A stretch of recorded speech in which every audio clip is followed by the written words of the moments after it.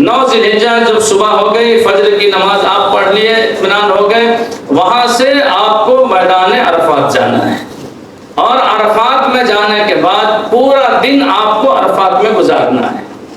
عرفات میں پہلے کھلا ہوا میدان ہوا کرتا تھا، ابھی حاجیوں کی سہولت کے لیے خیمہ لگا دیا گیا ہے تاکہ بچیں وہ پریشانی سے، گرمی کی تپش سے بچ جائیں۔ مینا میں بھی خیمہ لگایا گیا ہے اور عرفات میں بھی خیمہ لگایا گیا ہے، چونکہ گرمی بہت ہوتی ہے اور اب تو اے سی وغیرہ کا بھی غالباً انتظام کر دیا گیا ہے۔ تو بہرحال عرفات میں آپ 9 ذی الحجہ کے فجر کے بعد مینا سے جائیں گے، پورا دن آپ کو عرفات میں رہنا ہے۔ عرفات میں آپ کو کرنا کیا ہے؟ کرنا یہ ہے کہ جتنا زیادہ ہو سکے آپ تلبیہ پڑھیے، یہ تلبیہ جو بتائے ہیں، چوتھا کلمہ جتنا زیادہ ہو سکے وہ پڑھیے، قل هو اللہ احد سورہ اخلاص جتنا زیادہ ہو سکے وہ پڑھیے، درود شریف جتنا زیادہ ہو سکے وہ پڑھیے۔ طریقہ عبادت یہ ہوگا کہ میدان عرفات میں چاہے آپ چوتھا کلمہ پڑھیں گے، چاہے سورہ اخلاص پڑھیں گے، درود شریف پڑھیں گے، تلبیہ پڑھیں گے، جتنا زیادہ آپ پڑھ سکیں، اور کھڑے ہو کر پڑھیے۔ کیا کر کے؟ بیٹھ کر نہیں، کھڑے ہو کر پڑھیے۔ جب پڑھتے پڑھتے تھک جائیے تو پھر تھوڑا سا آرام کر لیجئے، پھر کھڑے ہوئیے، پھر اسی انداز میں پڑھیے۔ پورا دن آپ کا اسی طرح سے عرفات میں گزرے گا۔ اس میں عرفات میں جو ہے ظہر کی نماز کا وقت آئے گا اور عصر کی نماز کا وقت آئے گا، یہ دو نماز آپ کو عرفات میں پڑھنا ہے۔ نکلنا ہے مغرب کے وقت ہو جانے کے بعد، جب سورج ڈوب جائے گا وہاں عرفات سے نکلنا ہے، تو جب سورج ڈوب جاتا ہے تو نماز پڑھی جاتی ہے، مغرب کی نہیں پڑھی جاتی؟ ارے نہیں، ہم لوگ ابھی کب پڑھتے ہیں نماز؟ پڑھی جاتی ہے، لیکن عرفات میں مغرب کی نماز آپ کو نہیں پڑھنا ہے، سورج ڈوب جائے تب بھی نہیں پڑھنا ہے، ظہر اور عصر کی نماز پڑھنا ہے۔ ظہر اور عصر کی نماز وہاں دو طرح سے ہوتی، کچھ لوگ وہاں ایک مسجد ہے بہت بڑی، تقریباً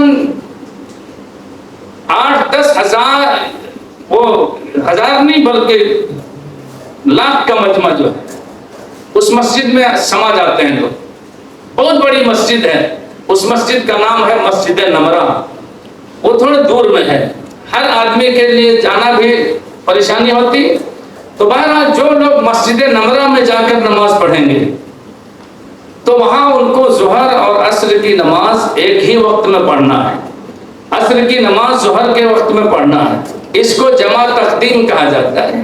لیکن جو لوگ وہاں نہیں جا کے پڑھ رہے ہیں، اپنے اپنے خیمہ میں پڑھ رہے ہیں، اس کو نارمل نماز پڑھنا، جیسے ظہر کے وقت میں یہاں ظہر پڑھتے ہیں، عصر کے وقت میں عصر پڑھتے ہیں، چاہے جماعت سے پڑھیے چاہے الگ پڑھیے، ظہر کے وقت میں ظہر، عصر کے وقت میں عصر، اس طرح سے پورے عرفات میں اپنا وقت گزارنا ہے۔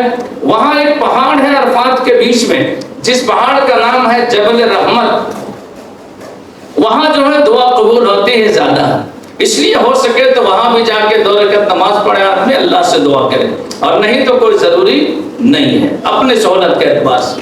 اس طرح سے سورج ڈوب جائے گا، وہیں سورج ڈوبنے کے بعد آپ کو نکلنا ہے، اور وہاں سے نکل کر اب مزدلفہ جانا ہے۔ مزدلفہ ایک میدان ہے جو عرفات اور مینا کے بیچ میں ہے، وہاں جانے کے بعد وہاں لکھا ہوا اس میدان میں کہ یہاں سے اس کی ابتدا ہے اور یہاں سے اس کی انتہا ہے، سب یہ لکھا رہتا ہے۔ آپ دیکھیں گے کہیں ایسا نہیں ہو کہ اس میں گھسے بھی نہیں، باہر ہی ٹھہر گئے، تو باہر ہی ٹھہر گئے اور وہیں رات گزر گئی آپ کی، اندر ٹھہرے نہیں تو گڑبڑ ہو جائے گا، اس لیے پتہ کر لیں کہاں جانا ہے۔ تو وہاں مزدلفہ کے میدان میں آپ کو ٹھہرنا ہے۔ وہاں جانے کے بعد مغرب کی نماز آپ نے نہیں پڑھی ہے، مغرب کی نماز مزدلفہ میں پڑھنا ہے، کب؟ جب عشاء کی نماز کا وقت ہو جائے گا تب۔ عشاء کے وقت میں مغرب کی نماز اور عشاء کی نماز ایک ساتھ پڑھنا ہے، اس کو جمع تاخیر کہتے ہیں۔ اس کا طریقہ یہ ہوگا، ایک اذان ہوگی اور 2 اقامت ہوگی، جیسے یہاں ایک مرتبہ اذان ہوتی ہے، ایک اذان ہوگی، اس کے بعد ایک اقامت کہہ کے مغرب کی نماز پہلے پڑھیں گے اور پھر دوسری اقامت کر کے عشاء کی نماز پڑھیں گے۔ یہ طریقہ مزدلفہ میں نماز پڑھنے کا ہے۔ وہاں عشاء اور مغرب کی نماز پڑھیں گے اور پھر فجر کی نماز بھی وہاں پڑھیں گے۔ فجر کی نماز رات بھر مزدلفہ میں ٹھہرنا ضروری نہیں ہے، اس کو ذہن میں رکھیے۔ وہاں جو ضروری ہے کب؟ فجر کی نماز اور سورج نکلنے کے بیچ میں جو وقت ہوتا ہے، اس وقت میں تھوڑا سا بھی اگر وہاں کوئی ٹھہر گیا تب کہیں گے کہ مزدلفہ میں ٹھہر گیا۔ تو فجر کی نماز پڑھنے کے بعد تھوڑی دیر وہاں ٹھہرنا ہے اور سورج نکلنے سے پہلے وہاں سے پھر مینا کی طرف چل دینا ہے۔ یہ 10 تاریخ ہوگی ذی الحجہ کی۔ کتنی ہوگی؟ 10 تاریخ ذی الحجہ کو ہوگی۔ مینا پہنچنا ہے۔ مینا جب مزدلفہ سے آپ نکلیں گے اور کچھ دور ذرا سا جائیں گے تو وہاں ایک مسجد ہے، جس مسجد کا نام ہے مسجد مشعر حرام، قرآن میں اس کا تذکرہ ہے۔ جب وہاں پہنچیے تو وہ جگہ جو ہے اس کو وادی محصر بولا جاتا ہے۔ وہ وادی کے معنی میدان، محصر اس کا نام ہے۔ وہ میدان وہاں جب پہنچیں گے اس مسجد کے قریب، اس میدان کے قریب، وہاں لکھا ہوا ہے وادی محصر۔ وہاں حاجیوں کو دوڑ کر چلنا ہے۔ کیا کرنا ہے؟ دوڑ کر، جیسے کوئی بھاگتا ہو ویسے دوڑ کر چلنا ہے۔ کیوں؟ اس لیے کہ وہی وہ جگہ ہے جہاں ابرہہ اور اس کے لشکر پر جو خانہ کعبہ کو ڈھانے کے لیے جا رہے تھے لوگ، اس پر اللہ کا عذاب وہیں آیا تھا۔ اس لیے وہ جگہ تو کہ گڑبڑ ہے، گڑبڑ لوگوں کی جگہ ہے، وہاں کیا کرنا ہے؟ دوڑ کے چلنا ہے۔ بہرحال وہاں سے دوڑ کے چلیے، پھر نارمل چال میں چلیے۔ مینا پہنچ جانا ہے 10 تاریخ کو۔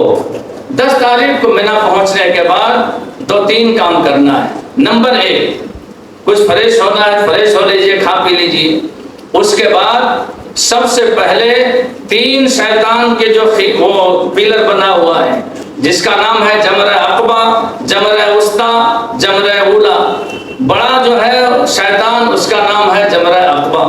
10 تاریخ کو مینا پہنچنے کے بعد زوال سے پہلے ہی کنکری مارنے کا وقت ہو جاتا ہے۔ آپ تھوڑا فریش ہو لیجئے، اس کے بعد جائیے۔ 10 تاریخ کو صرف بڑے شیطان کو کنکر مارنا ہے اور مار کے پھر وہاں سے چلے آئیے۔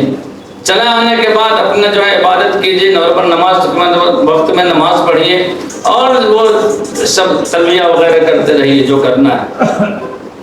اس کے بعد جب پتھر مار لیا بڑے شیطان کو، دوسرا کام اس دن کرنا ہے کہ قربانی کرنی۔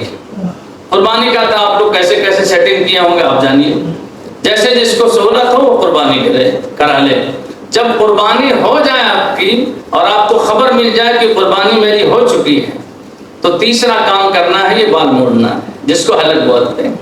یہ سب کام مینا میں 10 تاریخ کو کرنا ہے۔ بڑے شیطان کو کنکری مارنا ہے اور قربانی کرنی ہے، اس کے بعد بال مڑانا ہے۔ چوتھا کام اس دن کرنا ہے، وہاں سے فارغ ہونے کے بعد پھر آپ کو مکہ آنا ہے اور مکہ آنے کے بعد خانہ کعبہ کا طواف کرنا ہے۔ طواف کا طریقہ آپ کو سب ہم بتا چکے ہیں۔ اور 5واں کام سعی کرنا ہے، پھر صفا مروہ کی سعی کرنی ہے اور اس کے بعد جو ہے آپ کا مسئلہ کلیئر ہو جاتا ہے، حج بھی آپ کا مکمل ہو جائے گا۔ یہ ہے حج کے کام اور اس انداز میں حج آپ کو کرنا ہے۔ کاغذ ہم کو آپ کو دے دیے ہیں، سہولت کے لیے دیکھتے رہیے گا۔ مزید کہیں ضرورت ہو تو رابطہ کریے گا انشاءاللہ۔ سمجھ گئے نا؟ ہاں، اور وہاں جب رہیے تو خوب دعاؤں کا اہتمام کیجیے۔ یہ تو مکہ کا کام ہو گیا۔ حج اور عمرہ کا تعلق صرف مکے سے ہے، مدینہ سے نہیں ہے۔ مدینہ جب آپ زیارت میں جائیں گے تو وہ بتا ہی دیے کہاں کہاں گھومنا ہے، وہ تو اتنا گھما دیا آپ کو کہ یہیں گھوم گیا۔ میں صرف ایک بات بتا دینا چاہتا ہوں کہ مدینے کی سرزمین میں آپ کا وقت ایسا گزرے کہ کوشش کیجئے پوری کہ کوئی بے ادبی نہیں ہونے پر۔ کیا صرف ایک واقعہ بتا دیتا ہوں، قربان جائیے اس عالم دین کے نام پر جس کو امام اعظم ابو حنیفہ رحمۃ اللہ علیہ کہتے ہیں۔ ایک مرتبہ مدینہ منورہ میں تشریف لے گئے، 11 دن تک مدینے میں قیام کیا۔ 11 دن گزر جانے کے بعد واپسی کی اجازت اہل مدینہ سے چاہی تو لوگوں نے رکنے پر مجبور کیا کہ حضرت تھوڑا سا اور وقت دے دیجیے۔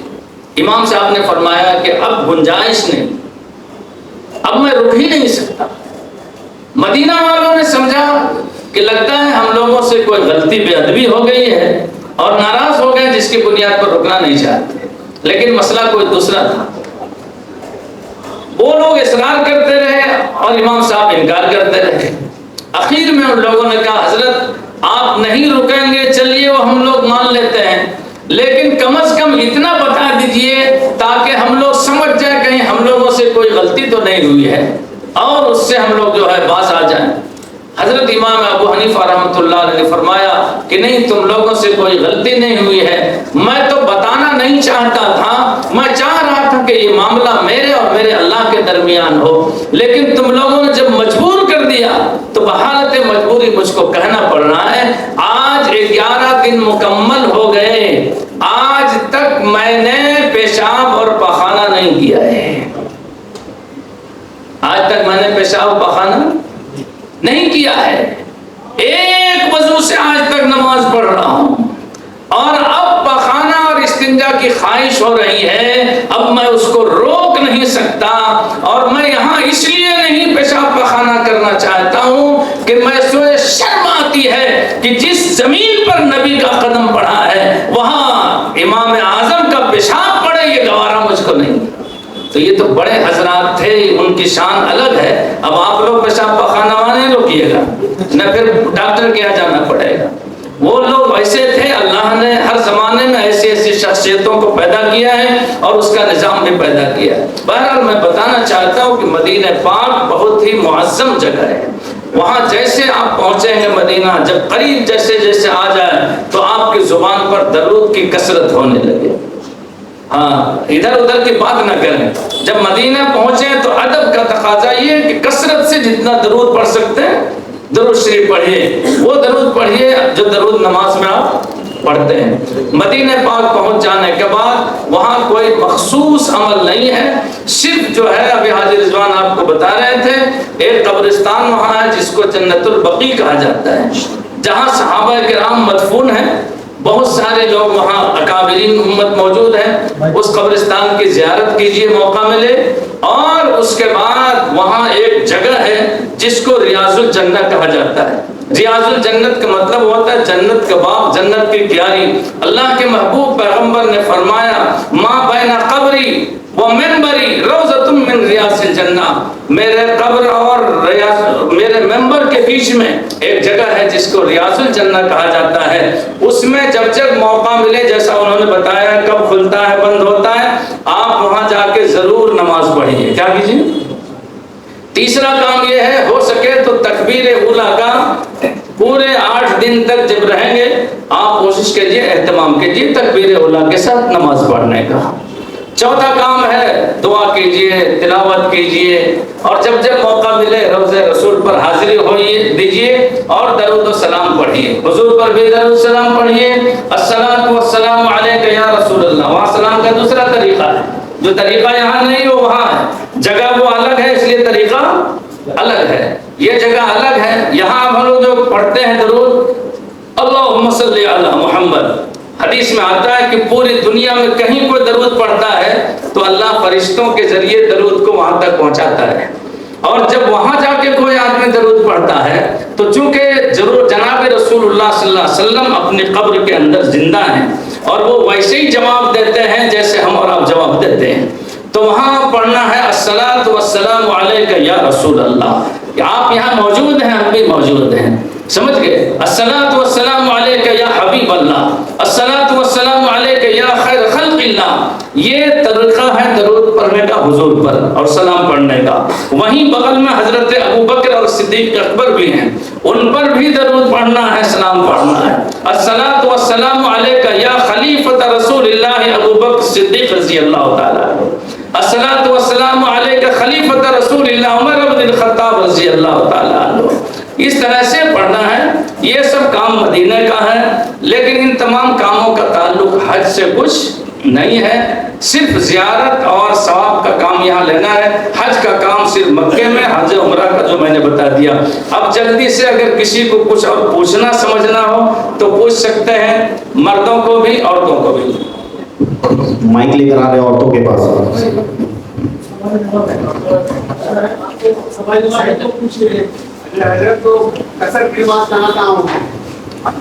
چلیے، ان کا سوال یہ ہے کہ قصر کی نماز کہاں کہاں ہوگی. پہلے آپ حضرات یہ بتائیے کہ آپ لوگ پہلے جائیں گے کہاں؟ پہلے جدہ یعنی مکہ جائیں گے. تو مکہ جائیں گے پہلے, تو مکہ میں آپ کو 15 دن سے زیادہ ٹھہرنا ہوگا. سمجھ میں آ رہی بات؟ اور وہ 15 دن سے زیادہ جو ٹھہریں گے تو جگہ بھی الگ الگ بدلے گی. کبھی مینا میں آپ کو رکنا پڑے گا جیسا بھی بتایا ہے, کبھی مزدلفہ میں رکنا پڑے گا, اور کبھی عرفات میں رکنا پڑے گا. تو ان تمام جگہوں میں بدل بدل کے آپ کو رہنا ہے. لیکن پہلے جو تھا مینا الگ تھا, عرفات الگ تھا, مزدلفہ الگ تھا, یعنی سب اس کا کارپوریشن الگ الگ تھا, الگ الگ حصہ تھا. ابھی جو ہے مینا, مزدلفہ, عرفات یہ سب ایک اس میں آ گیا ہے. اس لیے سب کو مکہ ہی سمجھیں گے, چاہے آپ مکے میں رہیے, مینا میں رہیے, عرفات میں رہیے, مزدلفہ میں رہیے. 15 دن سے چونکہ زیادہ وہاں رکنا ہے, ٹھہرنا ہے, اس لیے آپ تمام حضرات کو وہاں پہنچنے کے بعد پوری نماز پڑھنی ہے. کیا کرنی ہے؟ پوری نماز پڑھنی ہے. اور جو یہاں گھر پر آپ کی قربانی یہاں رہتے اور کرتے تھے, یہ قربانی بھی آپ کو کرنی ہوگی. چاہے یہ قربانی وہاں آپ کیجئے, چاہے یہاں گھر سے بول کے جائیے کہ میرے طرف سے قربانی کرنا. سمجھ رہے بات؟ یہ ہو گیا, آپ کو نماز پوری پڑھنی ہے. مدینہ جب اس کے بعد آئیں گے آپ لوگ, تو میرا خیال ہے وہاں زیادہ سے زیادہ 8 دن, 9 دن, 10 دن آپ کو ٹائم مل جائے گا. چونکہ مکہ سے مدینہ آنے کے بعد تقریباً 550 کلومیٹر کا فاصلہ ہے, تو پھر وہاں سے آپ چلیں گے تو مسافر بن جائیں گے.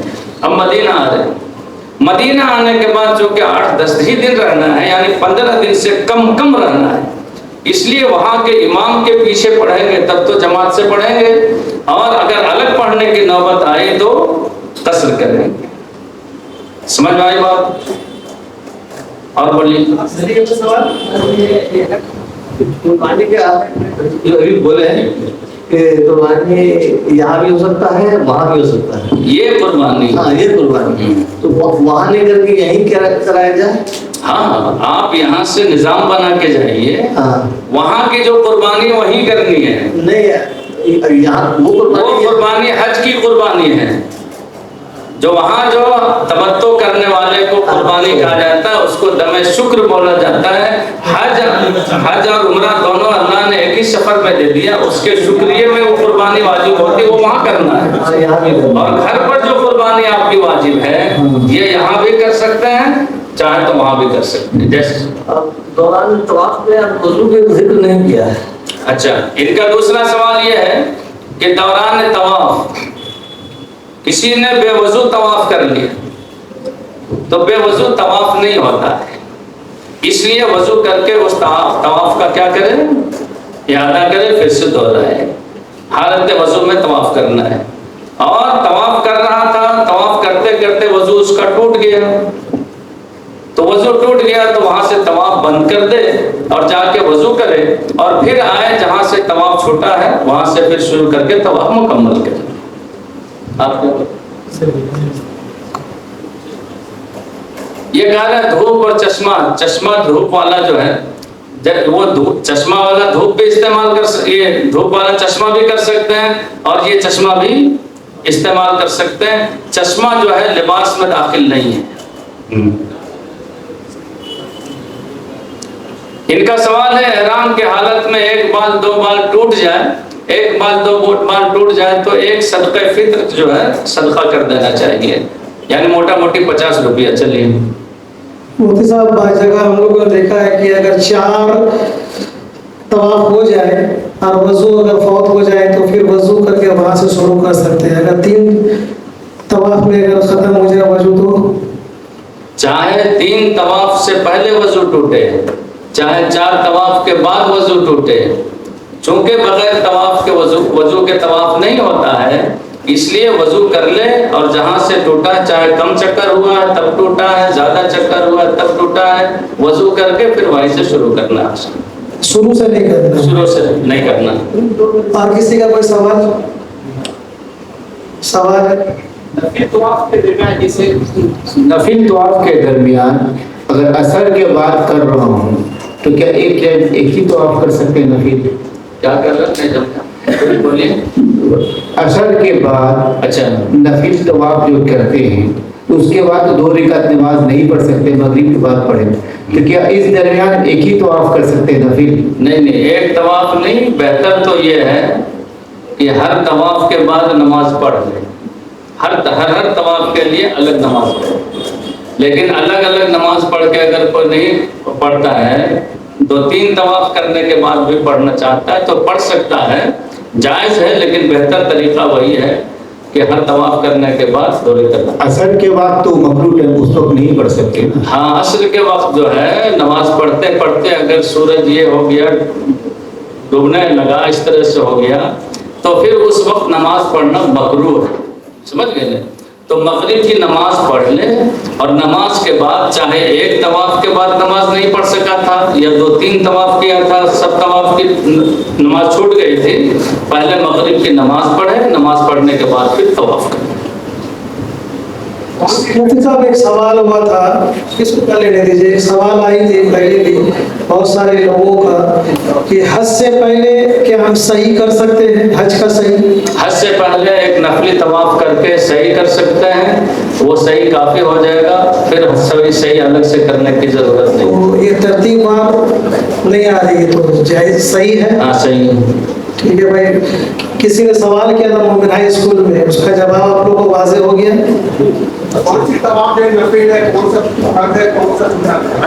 چلو، طواف زیارت جو ہے، جو حج کا طواف ہے، یہ فرض ہے، سمجھ رہے ہیں؟ عمرہ کے بھی جو طواف ہے وہ فرض ہے، باقی ایک طواف قدوم ہے، جانے کے بعد جب یہاں سے آپ جائیں گے تو ایک طواف کیا جاتا ہے، اس طواف کا نام ہے قدوم۔ قدوم کے مطلب آپ آئے ہیں، تو وہ سنت ہے، سمجھ گئے نا؟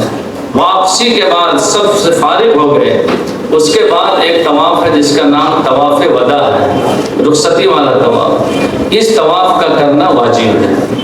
چلیے، طواف قدوم جب آپ یہاں سے گئے عمرہ کر لیجئے، اس کے بعد طواف قدوم کر سکتے ہیں۔ ہاں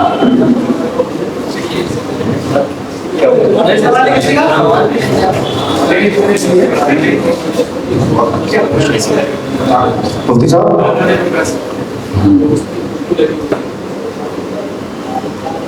خوشبو میں حجر اسود کو تو چھونا نہیں، حجر اسود کو چھونا نہیں ہے، بہت سے لوگ خوشبو جہالت کی وجہ سے لگا دیتے ہیں، اس کو لگانا نہیں چاہیے، اور اگر خوشبو لگا ہے تو نہیں چھوئے، اور اگر غلطی سے چھوا بھی دیا تو پھر وہی ایک صدقہ فطر جو ہے دینا ہے۔ نیت سے پہلے آرام اس کو خوشبو لگا سکتے ہیں؟ ہاں، احرام کی نیت کرنے سے پہلے، اس سے پہلے خوشبو لگا سکتے ہیں، احرام کا کپڑا پہن کے آپ خوشبو لگا سکتے ہیں۔ احرام کی کنڈیشن میں آتا ہے اس وقت آدمی جب نیت کر لے اور تلبیہ پڑھ لے، اب احرام کی کنڈیشن میں آیا۔ احرام کپڑے کا نام نہیں ہے، یعنی جو چیزیں آپ کے لیے پہلے حلال تھی اب وہ حرام ہو گئی، اب آپ وہ نہیں کر سکتے، وہ نیت اور تلبیہ کے بعد۔ اور ایک چیز پوچھ رہے ہیں، احرام جو لائے ہیں اس کو کیا دھو کے اس کو تب پہن سکتے ہیں؟ احرام کو دھو کر پہن سکتے ہیں، ابھی بھی پہن سکتے ہیں، جی۔ حج کر کے آپ آ جائیں گے تب بھی اس کو پہن سکتے ہیں، حج کے موقع پر جب آپ رہیں گے اگر نہانا کی ضرورت ہے تو احرام پر آپ نہا لیں گے، دوسرا احرام آپ بدل لیجیے جیسے ہم لنگی بدلتے ہیں، کر سکتے ہیں۔ نہیں، کپڑا جو ابھی لائے ہیں نیا کپڑا اس کو کیا دھو سکتے ہیں، دھو سکتے ہیں؟ وہ بجاتا نہیں۔ اسی لیے مفتی صاحب اس میں ایک سوال ہے کہ طائف سے آتے وقت عمرہ کرنا ضروری ہے؟ کہاں سے؟ طائف سے لوٹتے وقت، طائف اگر کوئی گیا، طائف سے لوٹتے وقت، جی جی، طائف سے لوٹتے وقت عمرہ کیا کرنا ہے؟ ضروری ہے؟ اگر کوئی نہ کرے تو؟ طائف سے لوٹتے وقت عمرہ کا کتنا فاصلہ ہے؟ 100 کلومیٹر ہے، مکہ سے 100 کلومیٹر ہے۔ 100 کلومیٹر، طائف کے 100 کرد منازل جہاں پہ میقات آتی ہے، یعنی